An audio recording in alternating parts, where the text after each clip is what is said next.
Hello everyone, hope you all are doing well. So, as we have already discussed the paper paper one of this year's agriculture optional paper, that is agriculture optional paper of UPSC CSE 2024। तो जो paper one था agriculture optional का, उसको हमने discuss कर दिया। उसको मैंने बता दिया कि किस तरह से मेरे कोर्सेज से कहाँ कहाँ से क्वेश्चन आए हुए हैं। तो this is a kind of A proof video for paper two.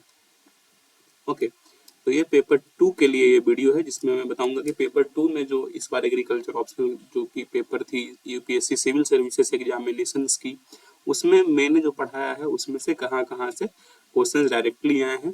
तो I must say you here that around 70% question जो है, 70 to 80% I can say directly जो मैंने पढ़ाया हुआ है वहां से आए हुए हैं। और आई थिंक 15-20% क्वेश्चन ऐसे हैं जो हालांकि मैंने उन्हें भी बताया हुआ है काफी बार, पर डायरेक्टली मैंने उन्हें नहीं पढ़ाया हुआ है। तो I also accept that, but if you are able to see my videos जो कि फ्री में यूट्यूब पे अवेलेबल है, तो आई थिंक आपको यहाँ पे 8 में से 5 ही क्वेश्चन करने हैं। So you will have to easily you would have easily done it. Okay, आपने आसानी से उसको कर लिया हुआ, बिकॉज उतने तो मैंने उससे ज्यादा ही कराए हुए हैं, और 70-80% तो डायरेक्टली मैंने अच्छे से कराया हुआ है जिससे आई हुई है। ठीक है, सो लेट्स सी कौन कौन से क्वेश्चंस थे और कहाँ कहाँ से क्वेश्चंस आए हुए हैं। सो जो पहला क्वेश्चन था वो था ultra structure of chloroplast. So देखो, मैंने ultra structure of complete cell पहले कराई हुई। I have done the ultra structure of complete cell, जिसमें मैंने सारे ऑर्गन्स के बारे में बताया हुआ है। यहाँ तक कि अगर आप जिन्होंने टेस्ट सीरीज मैंने ज्वाइन की है, वहां पे मैंने 2 ऑर्गन्स को टेस्ट सीरीज में पूछा था। एक गोल्जी बॉडी को पूछा था और एक आई थिंक क्लोरोप्लास्ट को पूछा था, नॉट श्योर बट क्लोरोप्लास्ट को पूछा था। तो ऐसे करके आप आइडिया लग, जिन्होंने टेस्ट सीरीज भी दी होगी तो उनको आइडिया लग गया होगा कि ऐसे क्वेश्चंस आते हैं एग्जाम में। ठीक है, और जैसे केमिकल कंपोजिशन की बात की, तो प्रीवियसली जैसे मैंने केमिकल कंपोजिशन में, अगर आप आंसर राइटिंग प्रैक्टिस सीरीज में जाओ तो उसमें मैंने यहाँ पे कंपोजिशन ऑफ सेल वॉल की बात की थी। ठीक है, तो ऐसे करके अगर आपने मेरे वीडियोस वगैरह को देखे हैं तो आपको आइडिया है कि भाई सेल ऑर्गेनेल से क्वेश्चन आते हैं और सारे ऑर्गेनेल्स आपको प्रिपेयर्ड रहने होंगे। और क्लोरोप्लास्ट की मैंने प्रॉपर जो अपनी सेल अल्ट्रा स्ट्रक्चर ऑफ वाली सेल वाली वीडियोस थी उसमें करके दिखाया हुआ था। और ये क्वेश्चन आप अगर यहाँ देख सकते हो कि इस तरह से पूरी सेल मैंने पढ़ाई हुई। सेल स्ट्रक्चर में मैंने पूरी सेल स्ट्रक्चर बताई हुई है, सारे ऑर्गेनल्स के बारे में बताया हुआ है, सारे ऑर्गेनल्स के फंक्शन बताए हुए हैं। तो you can have easily done it. दूसरा क्वेश्चन देखा जाए तो latest advances in biotechnology in crop improvement. तो ये तो आई थिंक इज डुएबल था, आप लोग सब कर पाए होंगे। बायोटेक्नोलॉजी में किस तरह से लेटेस्ट एडवांसेस हैं, चाहे जीएम क्रॉप्स हो, चाहे बायोटेक लैब्स में न्यू टाइप्स ऑफ क्रॉप्स का डेवलपमेंट हो, चाहे ट्री इंप्रूवमेंट में हो, चाहे क्रॉप इंप्रूवमेंट में हो, चाहे डिजीज रेसिस्टेंस में हो, चाहे पेस्टिसाइड रेसिस्टेंस को बचाने से हो, सब में जो है एडवांसेस देखे गए हैं बायोटेक्नोलॉजी की। और ऐसे क्वेश्चन मैंने काफी कराए हुए हैं। आप देखो तो देखो, बायोटेक्नोलॉजी की रोल वगैरह सब बताई हुई थी, उसमें क्या किया, किस तरह से हेल्प करती है वो हमने बताया हुआ था वीडियोस में सारे। तो आप जिन्होंने पूरी वीडियोस को अच्छी से कवर किया हुआ उनको एक आइडिया होगा, वो अच्छे से कवर कर पाए होंगे। आप देख सकते हो यहाँ पे प्लांट सेल का एक आंसर राइटिंग भी मैंने कराया हुआ है। नेक्स्ट देखो तो आप कैरेक्टरिस्टिक्स ऑफ इनब्रेड है, इनब्रेड भी मैंने अच्छे से कराया हुआ है। ये मैं दिखा देता हूँ आपको। आई थिंक इसकी स्क्रीनशॉट नहीं लगी हुई है, बट जिन्होंने मेरे क्लासेस देखे होंगे उनको आइडिया होगी। जब मैंने प्लांट ब्रीडिंग, जब मैं पेपर 2 पढ़ा रहा था, प्लांट ब्रीडिंग मैंने पढ़ाई हुई थी जब भी, तो उसमें मैंने इनब्रेड लाइन्स वगैरह वो कितनी बार डिस्कस किया हुआ है। ठीक है, तो ये भी आप अच्छे से कर सकते थे। क्या क्या टेस्ट लेते हैं सीड टेस्टिंग लेबोरेटरीज के अंदर, तो पूरी सीड टेस्टिंग मैंने पढ़ाई हुई, उसमें लेबोरेटरीज के अंदर क्या क्या टेस्ट ले सकते हो वो सब मैंने बताया हुआ है। आप देख सकते हो पूरी की पूरी सीड टेस्टिंग कवर्ड है, तो you can simply refer this and आपको एक आइडिया लग जाएगा। और ऐसा, और सारे की स्क्रीनशॉट्स मैंने लगा दी हुई जहां जहां से पढ़ाए हुए, क्योंकि प्रूफ देना जरूरी होता है। अगर आप प्रूफ ना दो तो काफी बार लगता है ये तो ऐसे ही बोल रहे हैं।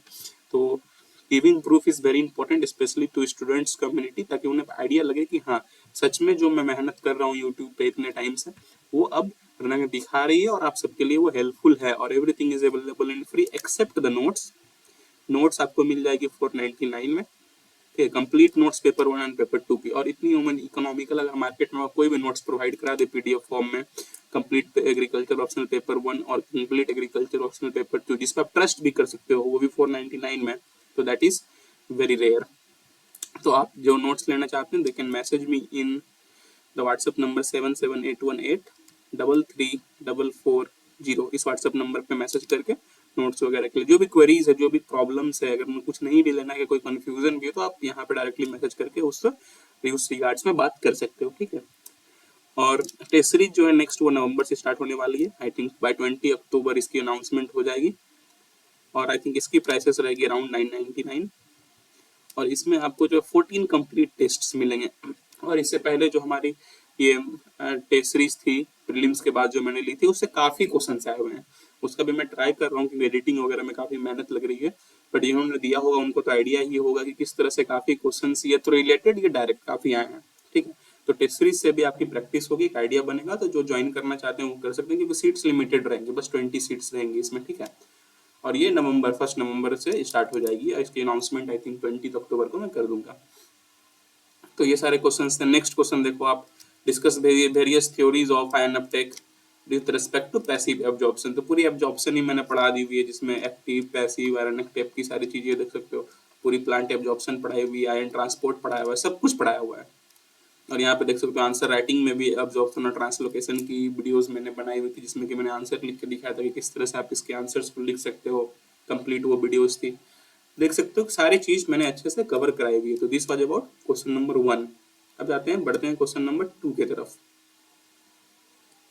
देखो क्रोमोजोम एब्रिविएशन, ये तो पूरी की पूरी क्रोमोजोम मैंने पढ़ाई हुई, तो उसमें कितनी बार बताया था क्रोमोजोम एब्रिविएशन के बारे में, क्रोमोजोल स्ट्रक्चर में क्या क्या चेंजेज होते हैं एब्रिविएशन के बारे में। आई थिंक जिन्होंने 12th में बायो लिया है वो भी इजिली वो कर पाए होंगे। तो this was I think an easier one and I think आप सब इसको कर पाए होंगे। Importance of crop genetic resources, conservation utilization, ये भी मैंने कितनी बार कराई हुई है। यहाँ तक कि सॉइल प्लांट एटमॉस्फेयर कंटिन्यूम, ये तो डायरेक्टली मैंने पढ़ाया हुआ है, वहां से आया हुआ, मैं दिखा देता हूँ आपको। ये देखो, पहले तो पूरी क्रोमोजोम को मैंने अच्छे से पढ़ाया हुआ है, सब कुछ जिसमें यूप्लॉइडी पोलीप्लॉइडी सब कुछ पढ़ाया हुआ है, किस तरह से क्रोमोजोम स्ट्रक्चर्स में चेंज होते हैं वो पढ़ाया हुआ है। देखो प्लांट जेनेटिक रिसोर्सेस को पूरी तरह से पढ़ाया हुआ है, पीजीआर को, और इसमें कितने सारे आई थिंक क्वेश्चंस भी कराए हुए थे, वो पीजीआर हो चाहे वो सेंटर ऑफ ओरिजिन हो, सब की मैंने क्वेश्चन भी कराए हुए हैं, जिन्होंने किया वो उनको आइडिया है। और यहाँ पे देखो कंप्लीटली मैंने एसपीएसीसी यहाँ पढ़ा है, अगर आपको दिख रहा हो तो ये देखो एसपीएसीसी को मैंने काफी अच्छे से कंप्लीट कराया हुआ, that is soil plant atmosphere continuum. इसमें आप देखो सॉइल वाटर प्लांट रिलेशनशिप पूरी अच्छे से कवर कराई हुई है और उसमें मैंने इसको काफी अच्छे से कराया हुआ था, तो वहां से डायरेक्ट क्वेश्चन है। तो सब कुछ मैंने इस क्वेश्चन में, तो सेकंड नंबर क्वेश्चन में जो भी चीजें आए हैं सब मैंने अच्छे से कराया हुआ है। आई थिंक जिन्होंने भी ये किया होगा दो वो इजीली कर पाए होंगे ये सारी चीजों को। तो this was about question number 3, आपने देख लिया, एसपीएसीसी देख लिया, यहाँ पे प्लांट जेनेटिक रिसोर्सेज देख लिया, पूरी क्रोमोसोम को मैंने पढ़ाई हुई है। अब बढ़ते हैं क्वेश्चन नंबर 3 के ऊपर। थर्ड में देखो एलोपोलिप्लॉइडी पूछा गया है, लिमिटेशंस एंड एप्लीकेशंस इसकी। उसके बाद क्या इन्वॉल्वमेंट है पब्लिक एंड प्राइवेट सेक्टर्स का in marketing of seeds and bulk method of breeding के बारे में पूछा गया है। ठीक है, तो आप देख सकते हो तीनों क्वेश्चंस मैंने कराए हैं। पोलीप्लॉइडी, पूरी पोलीप्लॉइडी इसमें कराई हुई है जिसमें ऑटोप्लॉइडी, यूप्लॉइडी, एलोप्लॉइडी सब कुछ कराया हुआ है। तो यहाँ पे जिन्होंने रेफर किया होगा उसको सब कुछ यहाँ से मिल गया। ये देख सकते यहाँ से डायरेक्ट क्वेश्चन है, ये मैंने आंसर राइटिंग में कराया हुआ था। Role of public and private sectors in Indian seed industry, बस वहीं से क्वेश्चन यहाँ उठा दिया गया है। Private sector in production and marketing of seeds, that is obviously in Indian seed industry only. उसके बाद सारे ब्रीडिंग मेथड्स भी पढ़ाए हुए हैं, breeding methods of crop plant, सारे ब्रीडिंग मेथड्स पढ़ाए हुए हैं, तो यहाँ से भी आप कवर कर सकते थे। तो आप देख ही सकते हो सारे के मैंने प्रूफ्स लगा दिए, मैं कुछ भी झूठ नहीं बोला जा रहा है। तो आप सिंपली ये वीडियो सारे अवेलेबल आप रेफर कर सकते हो। ठीक है, आपको विश्वास नहीं, आप सर्च करो यहाँ पे पब्लिक एंड प्राइवेट सेक्टर का, आपको क्लियरली मिल जाएगा। आप सिंपली वहाँ पे देख सकते हो, सब कुछ मैंने बताया हुआ है। Let's move to next question now. Next question is give account of cytoplasmic genetic male sterility and its utilization in plant breeding। तो पूरी की पूरी मेल स्टेरिलिटी ही मैंने पढ़ाई हुई, आप देख सकते हो सारी मेल स्टेरिलिटी के टाइप्स इसमें कवर कराए हुए हैं।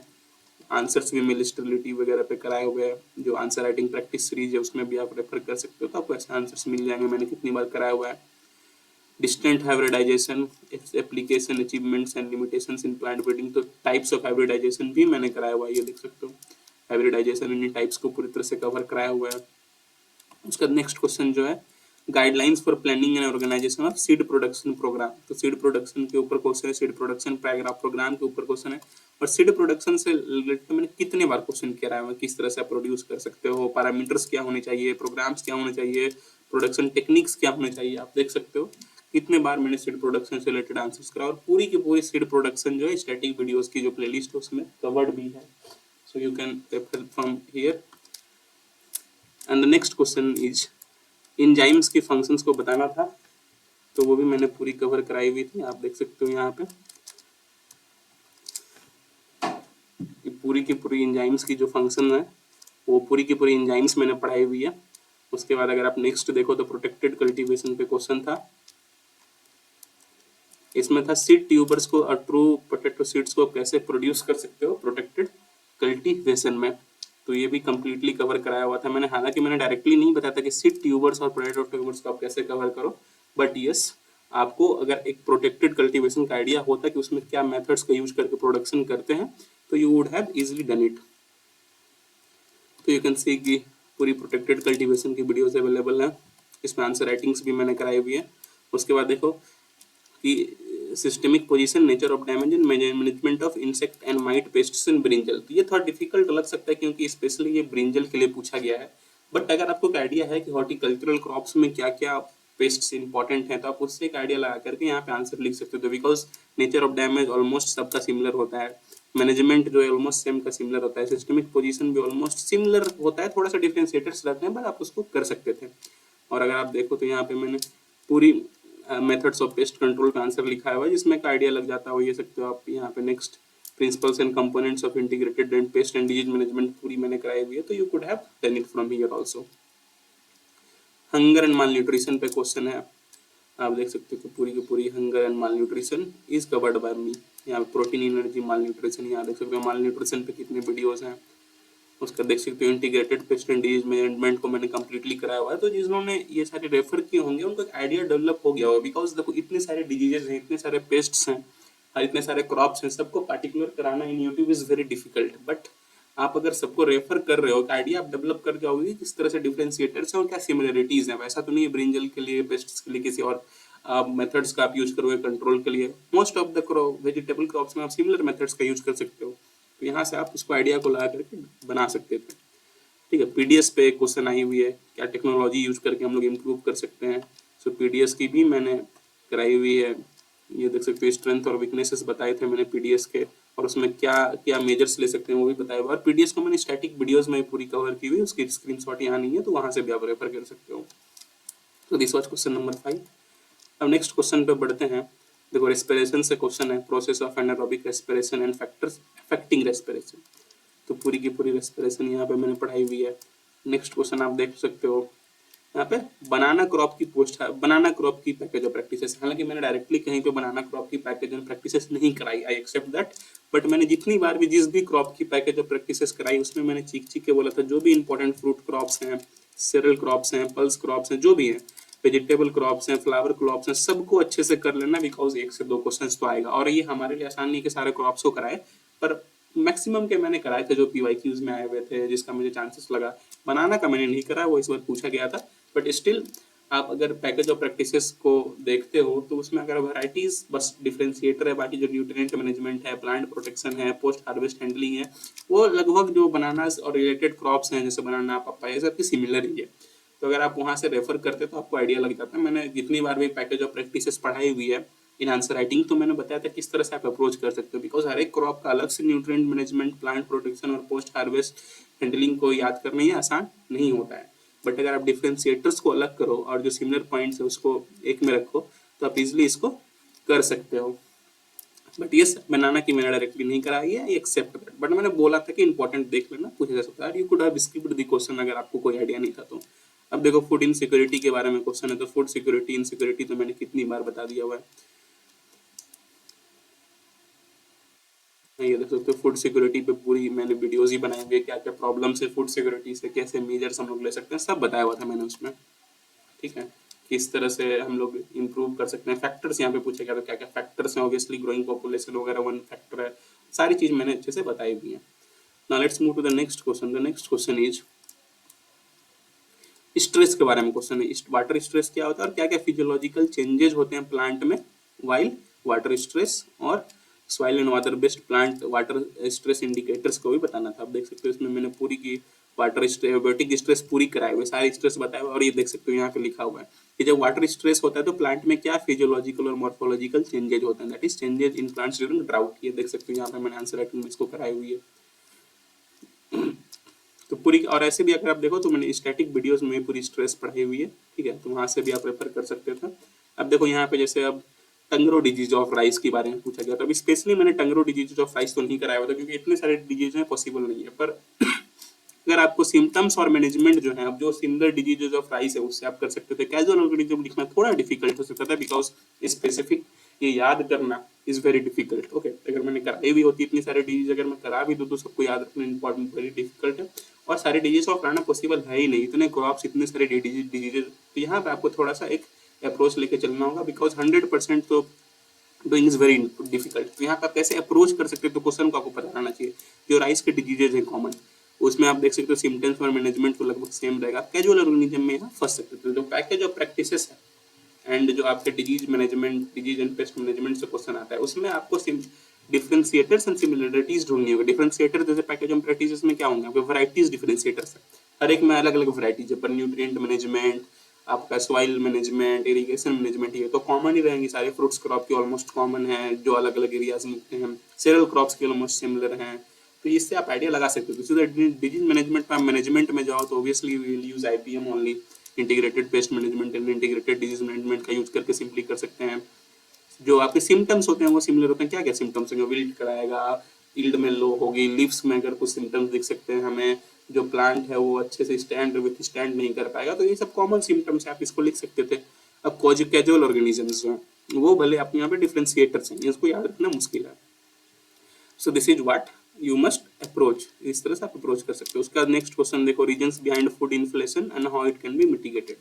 तो कितनी बार मैंने एग्रीकल्चर प्राइसेस राइजेस के बारे में बताया, that is what simply food inflation only. Government and food grain prices के बारे में ये सब आंसर्स वगैरह कराया, और स्टैटिक वीडियोस में भी ये सबको प्राइसेस वगैरह के बारे में मैंने कवर कराया हुआ है, जहाँ पे इन्फ्लेशन को लेकर के काफी बार मैंने बताया हुआ है। ठीक है, अब नेक्स्ट क्वेश्चन पे जाओ, ऑर्गेनोफॉस्फेट और बीटी। तो बीटी के तो मैंने ऑर्गेनोफॉस्फेट के भी मैंने कराई हुई है और बीटी के भी मैंने कराई हुई है। बीटी के तो मैंने जब बीटी कॉटन पढ़ा रहा था तो उसमें मैंने बताया था किस तरह से ये एक्ट करता है और गट वगैरह, गट लाइनिंग को जो है इंसेक्ट की वो खराब कर देता है। Phytochrome and it's two factors forms and differentiate them. I think phytochrome मैंने कराया था बट मुझे मिल नहीं रहा है, तो आई एम नॉट श्योर कि मैंने ये कराया नहीं, बट मैंने फाइटोक्रोम की, जब मैं फाइटोसिंथेसिस वगैरह से वैसे पढ़ा रहा था तो उसमें फाइटोक्रोम को डिस्कस किया था हल्के से कि क्या वैसे फाइटोक्रोम एक्ट करता है, but I am not sure कि स्पेसिफिकली इसको पढ़ाया ये नहीं। और इसमें फिर अगर आप नेक्स्ट क्वेश्चन देखो तो reasons for gap between production and consumption trends of cereals, ये क्वेश्चन थी, तो उसमें आप देख सकते हो यहाँ पे मैंने ये कराया हुआ है, तो डायरेक्टली कराया हुआ है food production and consumption trends in India, और इस पे कितने भी बताया हुआ किस तरह से कंज्यूम कर रही हो, प्रोड्यूस कर रही हो। ट्रेंड्स को मैंने डिस्कस काफी बार किया है। ऑर्गेनोफॉस्फेट और बीटी को मैंने किया हुआ है, बीटी को तो बीटी कॉटन में किया हुआ, ऑर्गेनोफॉस्फेट को भी मैंने किया हुआ, स्क्रीनशॉट में आई थिंक यहाँ डालने बोल गया। फाइटोक्रोम का आई एम नॉट श्योर कि स्पेसिफिकली मैंने इसको कराया हुआ है कि नहीं। So these were the questions, directly मैंने आपको दिखा दिया कि किस तरह से क्वेश्चंस जो है हमारे वीडियो से आए हुए हैं। ओके, और ये आपके लिए काफ़ी हेल्पफुल हो सकता था अगर जिन्होंने मेरे लिए सारे कोर्सेज को कवर किया हुआ है, तो that could be easy for them to cover all this courses. और डिफरेंस है कि everything is available in free, तो आपके लिए कुछ भी पे नहीं करना एक्सेप्ट फॉर नोट्स और टेस्ट सीरीज। नोट्स तो अगर आप फिर भी वीडियो से बना पाओ तो डेट इज गुड, मैं नहीं बोलूंगा अगर आप फिर वीडियो से बना रहे हो तो यहाँ से नोट्स लो ही, पर test series if you can take, because practice करना काफी इंपॉर्टेंट है। कितना भी पढ़ लो, जब तक आप आंसर राइटिंग प्रैक्टिस खुद से ना कर पाओ, so that is difficult to write answers directly in exam. So this was about paper 2. I hope आपको सारी चीजें अच्छे से समझ में आ गई हैं. So that is all. If you like it, please press the like button. Please do share and please do subscribe. काफी मेहनत लगती है रेगुलर बेसिस पे ऐसे वीडियोस आप सबको बनाना, आप सबके लिए इतनी मेहनत करना, कोई फ्री में आप सबके लिए रेगुलरली वीडियोस में बनाता हूँ। तो अगर आप लाइक करते हो, शेयर करते हो, सब्सक्राइब करते हो तो काफ़ी मोटिवेशन मिलता है हमें कि हम और वैसे वीडियोज आप सबके लिए रेगुलरली बना पाएँ। So that is all for today. Have a nice day. Thank you.